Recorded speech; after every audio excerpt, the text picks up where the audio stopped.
people, they say, oh, you're different. A lot of my friends say, oh, you're not like you used to be, or, you're not the same guy.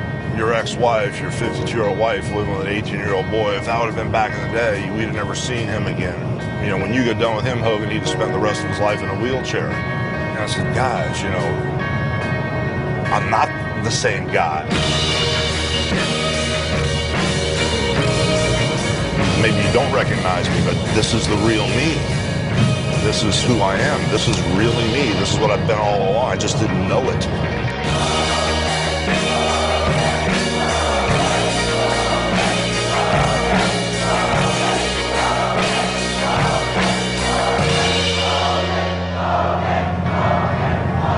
I just didn't understand why I was here. I didn't understand why I was put on this earth, but I know now. So that guy you knew before, that wasn't me. This is the real me.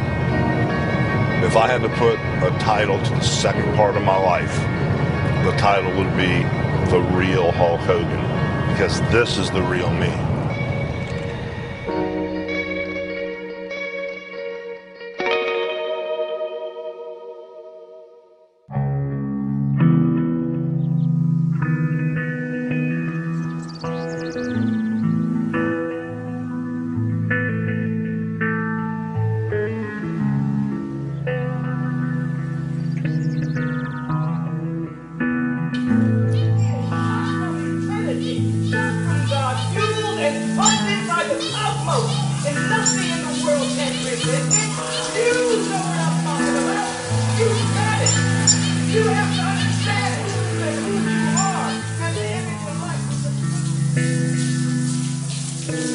Everything was a fight for me.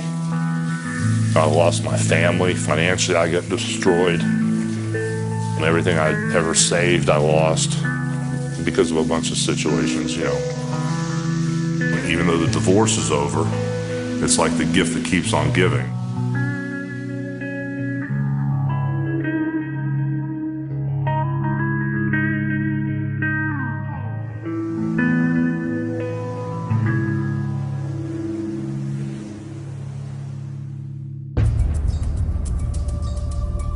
Mornings aren't what I would like to call normal. There's an agenda when I get up, and it's usually based around lawyers.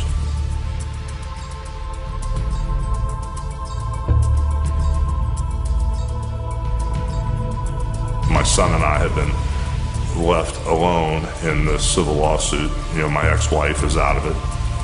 At my age, at 57 years old, if there's a huge judgment against me and my son for 10 or 20 or 30, 40, 50, $60 million is what they originally started talking about, that pretty much will lock my future.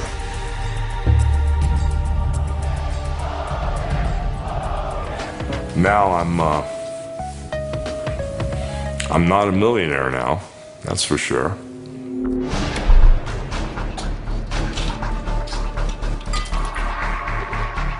Sometimes I'd wrestle twice on a Saturday and twice on a Sunday because every building was sold out.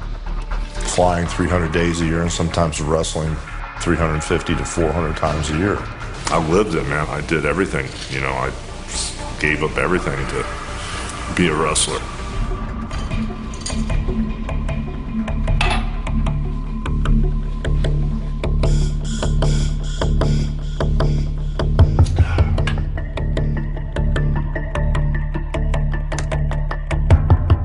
When people talk about wrestling being fake, I used to really have a problem with it. When somebody says fake and, then 30 years later, I can't run or I can't walk through the mall or I can't go through a Universal or a Disney with my family or friends. I can't walk through the park and do that anymore. It kind of makes the hair on my neck stand up because they don't understand, what we've been through. I had several injuries, muscle tears, biceps torn, all the holes in my arms that I never had fixed, and trap muscles torn away from my neck and delt muscles, and just little beats along the way, which old school mentality didn't stop you from wrestling. Whatever it took to stay awake or go to sleep or keep going, and I did everything. So I gave it all away and to get everything, and vice versa. So I did whatever it took.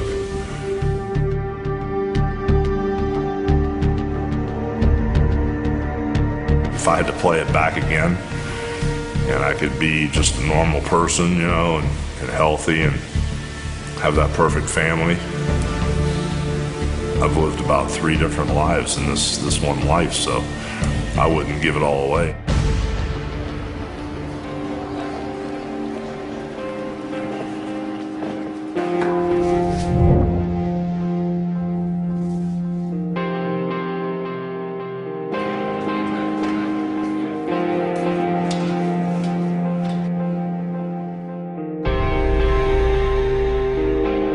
It's amazing that even though I've lost everything else, I still have wrestling. Going in the middle of the ring was the only time where I was really present and I was aware. To get my head right, to get in the ring, physically, it's just ridiculous to even think about. Lacing the boots up is the hardest part. Walking to the ring, climbing in there, trying to move quick or shift, adjust. The pain level is it's a rush, brother. If I don't watch what I'm doing and I take too many liberties, there can be a point where you can't fix things. If a baby in the next room starts choking on a piece of plastic, you stop whatever you're doing, you run and care for that baby. Nothing else in the world matters. That's what happens in this ring. It's not a conscious choice I want to make for no reason. It's not a choice that, okay, I want to get in the ring and get that euphoric high, but to get there, I know what's going to happen. If it meant rounding third base, if it meant a tsunami that would change the tide, if it meant winning, I wouldn't think twice about it.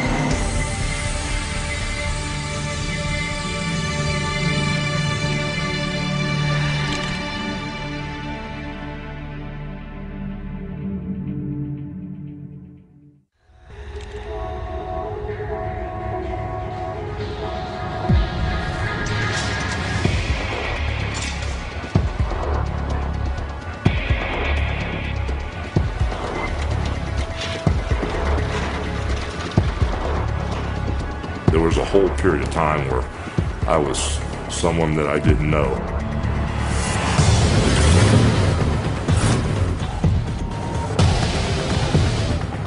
And I was doing stuff I'd never done. Bouncing from strip bar to strip bar. Being the last one there when it closed. Drinking and carrying a gun on me. Just running around like a nut.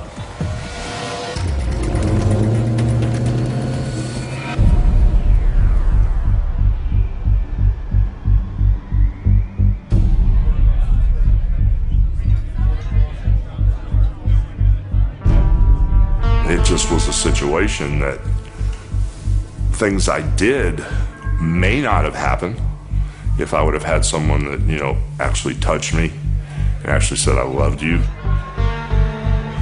The standard goodnight was F you, and it was very consistent. You walk by somebody who's standing there cooking breakfast, and the normal instinct is to reach over and touch them. Hey, good morning, give them a little kiss. Well, get to the point where I knew better than to do that. If I just went out one night with the boys and drank my ass off, it's because I just heard about 4 or 5 FUs over the phone.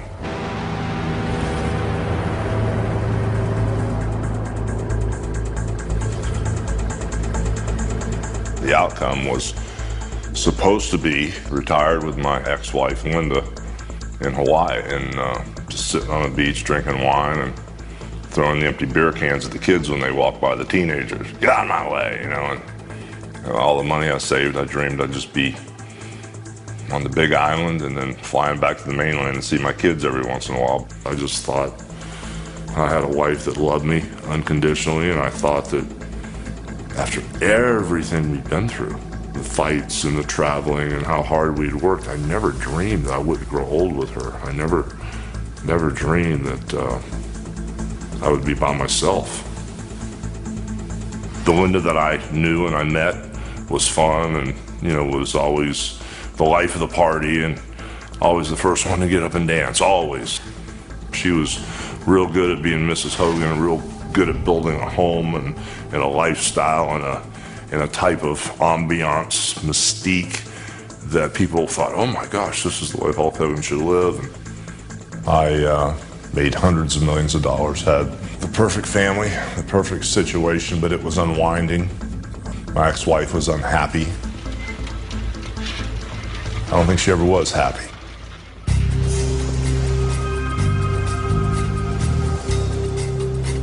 We put on a great front, you know. We had Band-Aids that would come along, such as $1 million checks that would show up in the mail. Then there was my first child. It was a huge Band-Aid over the problem of unhappiness, and the second child. And there were a bunch of Band-Aids in the 23 years, but all of a sudden, when you peeled everything back, I just didn't have the right partner. It was not good when they were together. They were two on top of each other. I think that they both started to see they were growing apart. I quit working to try to fix my personal situation and save my marriage, so the money was going out at a rapid fire rate, and I was only making a couple $1 million a year at the time, but there were 7, 8, 9, 10 being spent a year. And that's when the financial problems started happening. Not everybody's perfect, and I think, you know, he's such a sensitive soul. With any guilt that he was feeling or any, you know, sadness or loneliness or anything, I mean, everything came down on him at once. On to another developing story out of the Tampa Bay area this morning. Hulk Hogan's son, Nick, seriously injured in a car accident overnight. Came upon the accident. I saw the yellow car wrapped around a palm tree. I didn't see Nick anywhere. Started yelling and screaming for him. The back wheel of the car was bent up where his head should be. And I pushed past the cop. Actually had to be very aggressive with him. And I reached in and I pushed the seatbelt, and as everybody grabbed me, he just crawled out from under the steering wheel.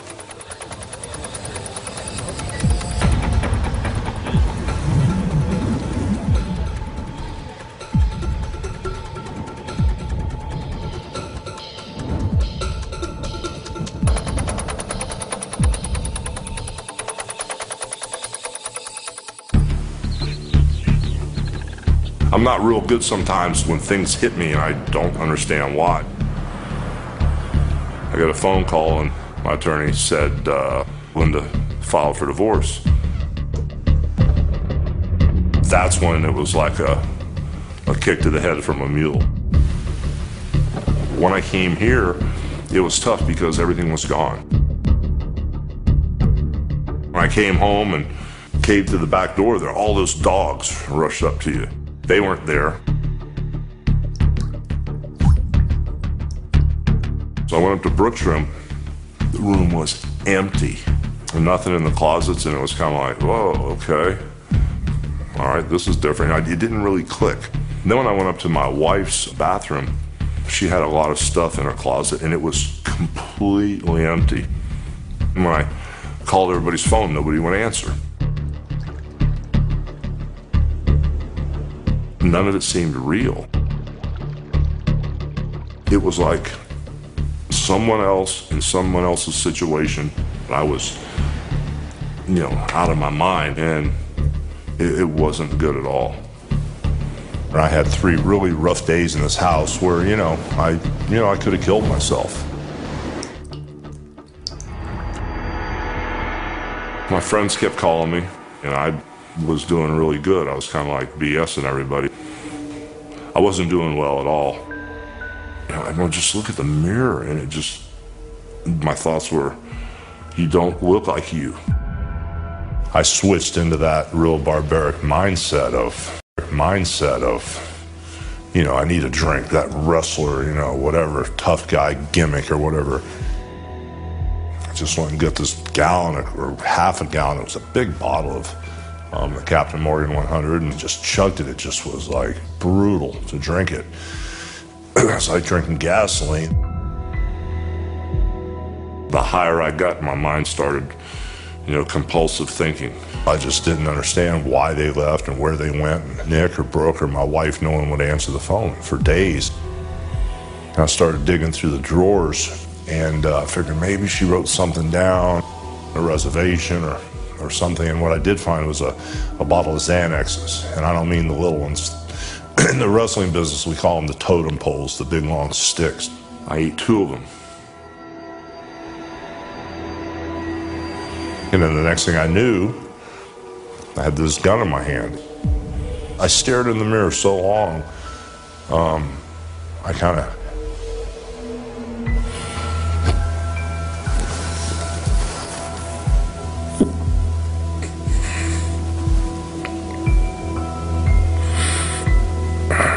I stared in the mirror so long, I kind of hypnotized myself. Yeah, I'd hit it on my face and look at it and hit my teeth with it. And it seemed like the more I played with it, I was in this trance. And it just went on for days. The trigger's real sensitive. So I just was thinking, man, this is the ticket, this is real easy.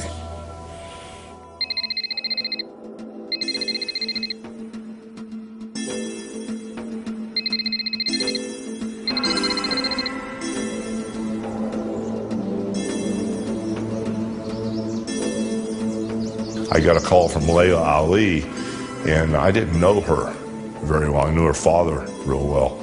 And she just kept saying, oh, you left the set of American Gladiators. We've never seen anybody just so upset. She kept saying, oh, we love you. And she kept saying that on the phone to me. And it clicked.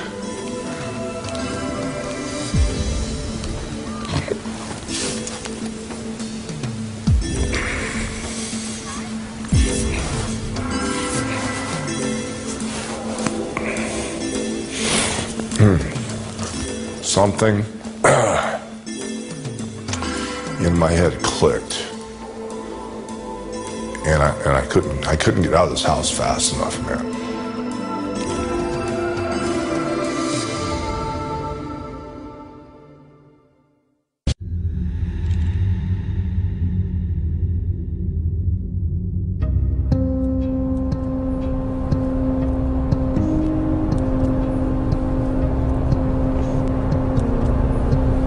I was around so much negative stuff, and I was around so much evil stuff and so many bad things that I had 2 choices: to let it completely destroy me and kill me, which it does, or you snap out of it and you become sick and tired of being sick and tired.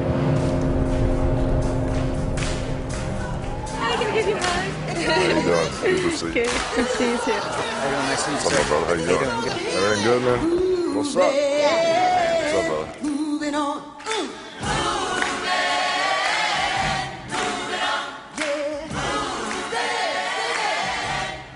Layla was telling me about this church, and I went there, and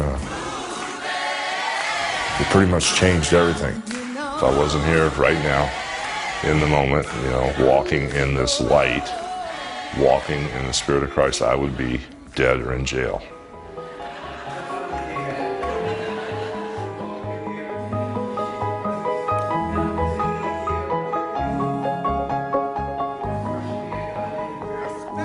Oh, when I bottomed out, I didn't know what was going on. I was, running with the devil, man. I was nowhere near even being close to breathing clean air.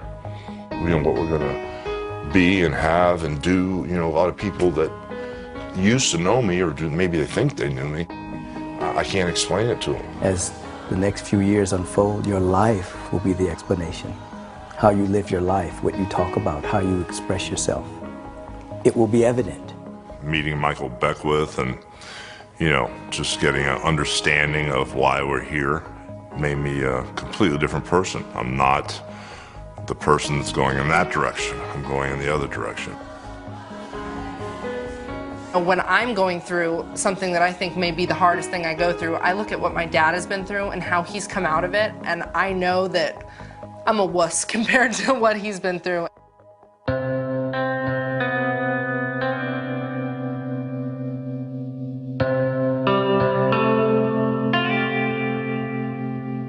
Main thing I'm worried about now is Nick, because it was me getting drugged in front of a courtroom for 3 weeks, and you know, you horrible people were in this accident that wasn't an accident. You planned this accident and all that craziness.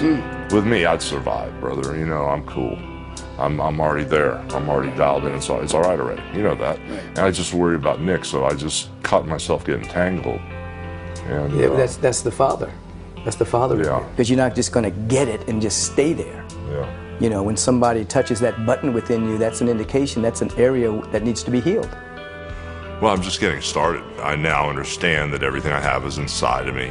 The spirit is in me, the energy that we all have in us, and I'm becoming more of myself every day. We remain so thankful that we just let it be, and so it is. It is so. Amen.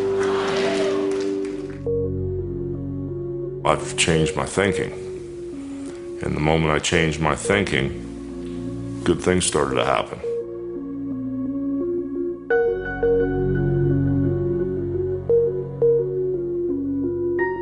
Jennifer is life after life for me. We hit it off instantly. It was like we already knew each other. Even though there is an age difference, Terry's really vivacious. He's very youthful. He loves doing all the same things I love to do. He's just a lot of fun to be around, and he's very interesting. And that's what I love about him. Who's this big boss here?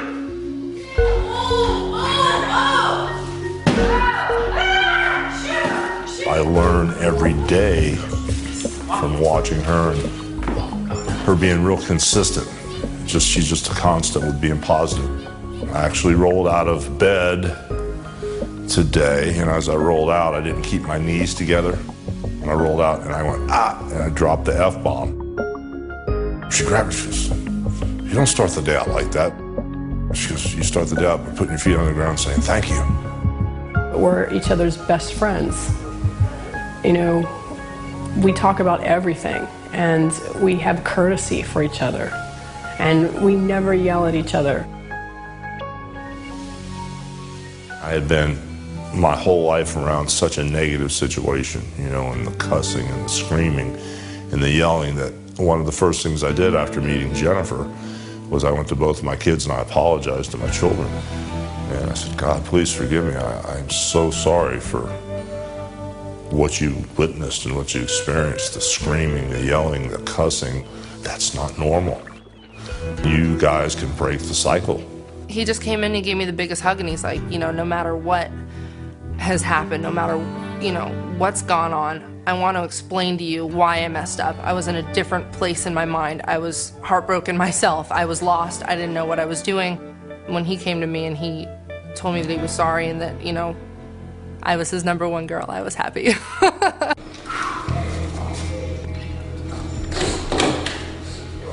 Jennifer straightened me out on a lot of levels. She's taught me how to be happy, you know, it's the main thing, because before then, you know, I didn't know, I never really laughed out loud or had fun, you know. When my kids heard me laugh, they went, "Oh my God, Dad, we haven't heard you laugh for years." And Dad's like this.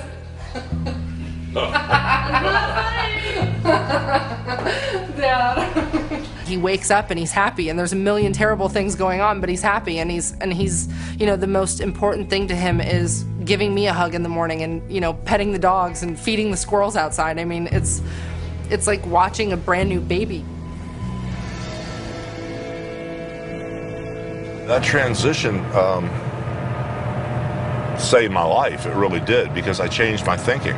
The moment you change your thinking, you can start attracting different things into your life. And I'm happy that I've got a job, and I'm happy that I'm going to do what I love.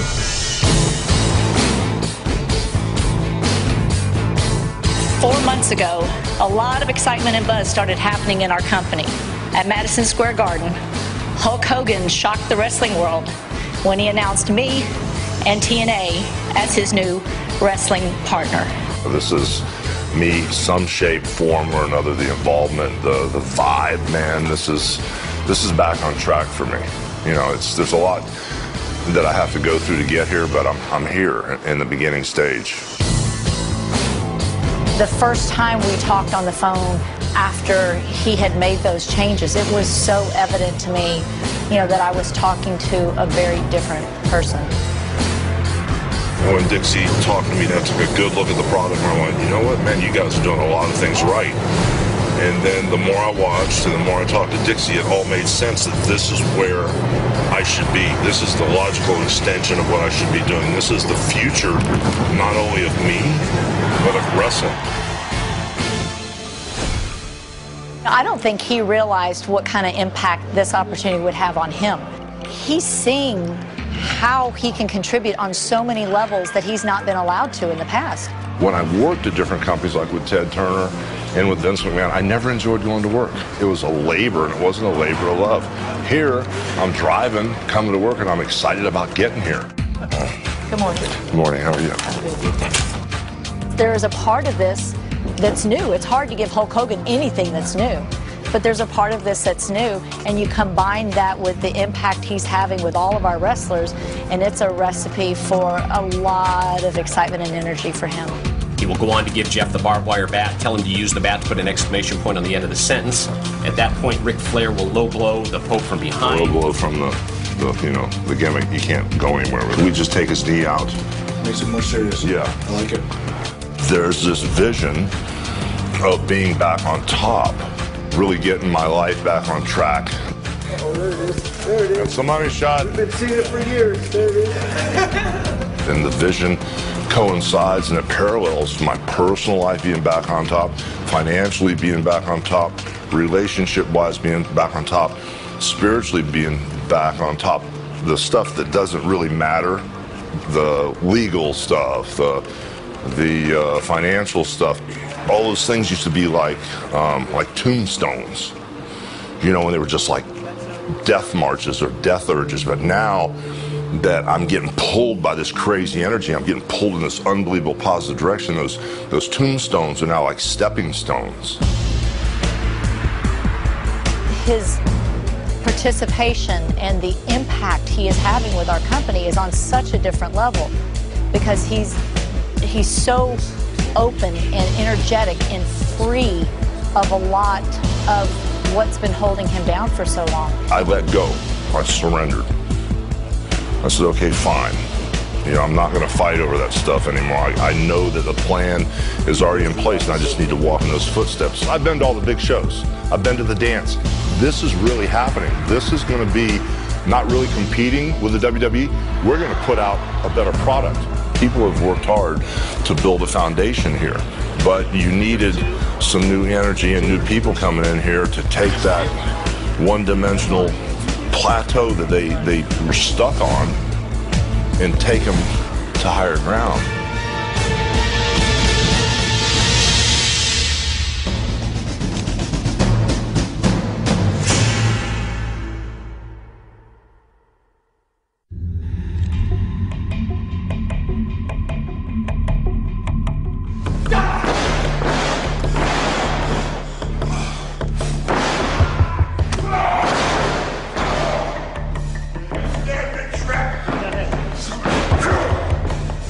I can't hit the ropes, I can't run, I can't take bumps, so, you know, I live vicariously through the boys, you know. What's up, big dog? What's up, brother?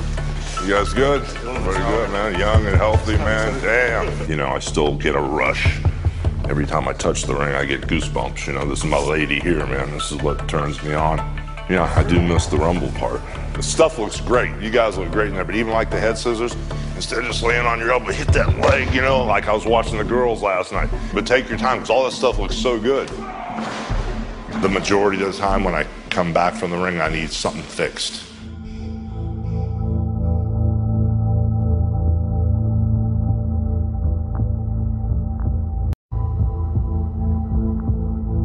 Hey, Doc, what's up, brother? How's it going? Good, good. Hey, thanks for sneaking me in here. I've got a situation where I'm trying to push things a little bit, and that slip thing, I just wanted you to maybe show me exactly what this thing was on a camera or something, and then maybe if I could see it, could visualize and maybe work around it, because right now I can't, it just goes out, and when it does, I'm perfect until that goes out.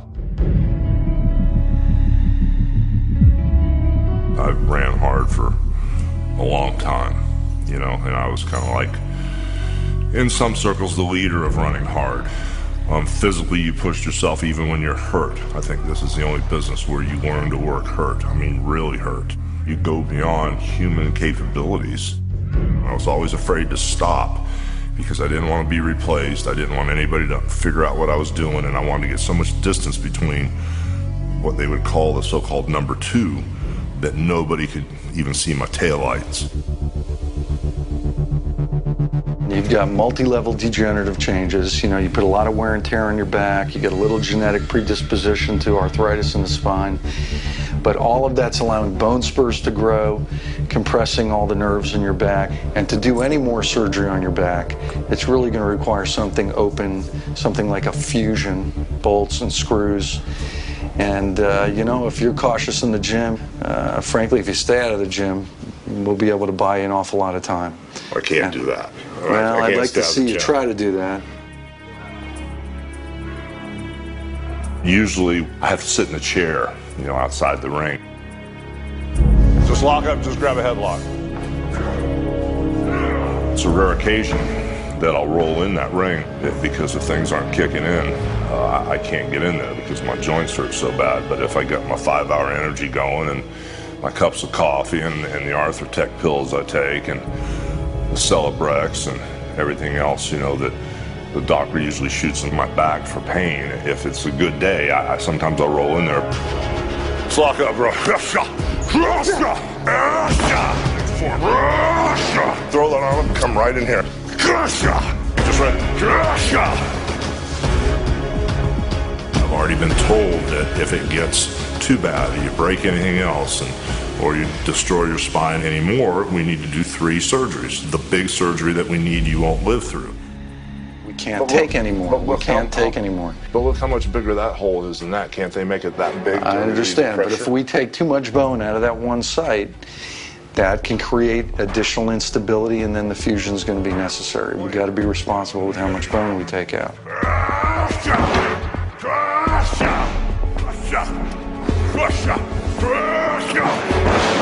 You know, my situation's intense, and I got to get back and make a living. If I can keep my job and keep my position, I can prove that I know what I'm doing, and it'll be a job that I can keep, you know, for a long time and get back on my feet. So I need to get in the ring one more time.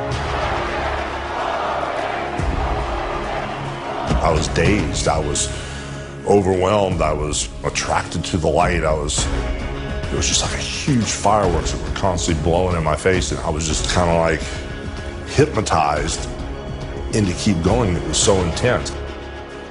When I think about, you know, Star Trekking myself in the middle of the ring and that rush and that energy and that vibe, and it's like floating in air, it's like being in heaven, it's the ultimate euphoria.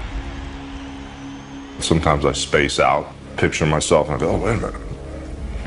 No, I can't do that anymore. See, I don't think you understand. I just need to get through this one thing, and I got a feeling that if I don't get some type of relief, if this guy knocks me down or slams me or he throws me outside on the concrete floor, I'm not going to be able to get up unless I can't, you know, unless I feel, you know, strong and comfortable. And if you say my back is already too compromised, well, then what am I going to do for a living?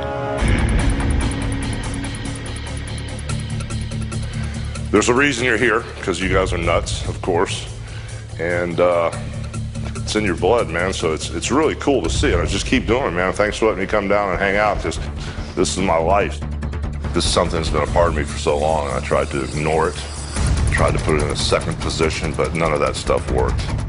When the bell rings and it's go time, you forget the lawsuits. You forget that your ex-wife took every single dime that you have.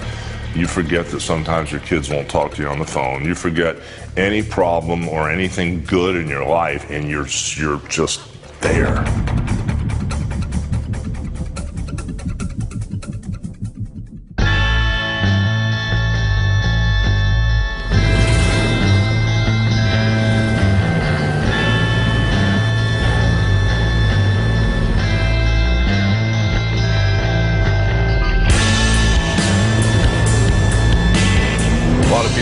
How I'm going to do, say, be, and have things that are so much bigger than I had the first time. That whole Hulkamania vibe, that monster rumbling. It's almost like a tremor before the whole world opens up. That's happening right now. This is not a dress rehearsal. This is really happening. If you don't totally surrender and give yourself to this business completely, then you're not going to ever get paid back.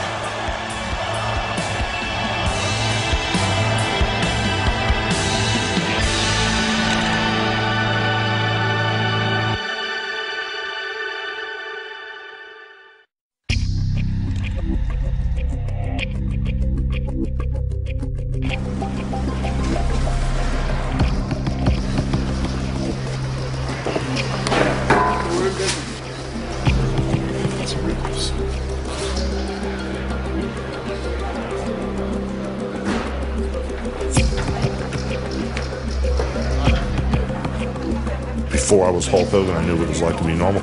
It was just so insecure. You know, I was trying to figure out what to do and how to make a living, and if I could just get a real job. Game on, boys. And I tried to do that, but thank God it didn't work out. Yeah, they're in a lot of trouble. I've been chanting and praying all day. They're going to get hit with something today that they've never experienced. I'm starting right now. I'm going to be the greatest of what I am yet to be, and a better person, and a better father, and a better wrestler, and a better businessman. It's really happening. It's like I keep telling everybody, it's all right already. This is going to happen.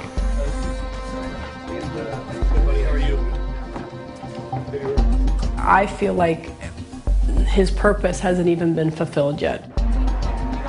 Even though he is a legend and he's done so much in the wrestling world, I feel like he is going to inspire a lot of people with his story.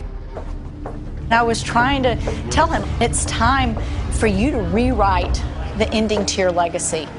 Don't let this be the ending to Hulk Hogan. Do something special, make an impact on the business you have given so much to. I think the thing that makes me so proud of my dad now is seeing the person he's become. You know, some people go through, some people hit rock bottom and come out hating the world and thinking that the world owes them something, and they come out bitter and jaded. And instead of him becoming that, he used every bad thing that happened as a lesson to become a better person. I really, in my heart, you know, would love to be a full-time player. I wish my body was perfectly healthy, but I'm in that gestation period. Creatively, I boxed myself in, man. I didn't want to get back in the ring. Oh, my back's tweaked, man. I didn't get enough sleep last night. If I don't sleep at least 4 or 5 hours, my back just spasms up. That's where I'm at now. It's just flipping out on me. That's cool. No, I shouldn't be in the ring, but this is what I have to do to make this company work. That's a receiver. I keep the razor blade, man. She blows. He gets into a different zone, and it's his alter ego. So if he says something, or if I wave at him and he doesn't wave back, he said not to get upset, because it's not really him out there on the stage. You know, it's Hulk Hogan. Well, it's a little helter-skelter. Charles Manson, Marilyn Manson, and all points in between, but we're cool. I like it that way.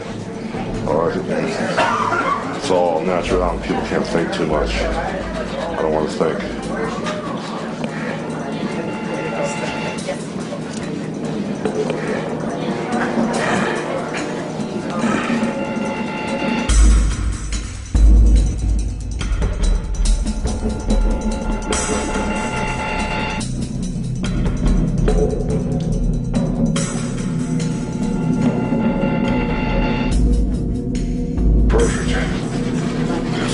Big brother upstairs, he said everything's perfect, man. Everything's exactly how it should be. All right, we're good. Tonight's a rebirth, man. Tonight is, you know, wherever this company's going, I've already been. But it's not about that. I know the steps to get there. It's about getting there, and then all of us discovering, you know, this uncharted territory, this sacred ground. Tonight everybody, including my daughter and everybody out there, is just really worried about me wrestling. Put a wrestling ring in front of him. It's like putting candy in front of a baby. You know, it's kind of hard to keep him out of it. I think that he can do anything, but he should watch out for his back.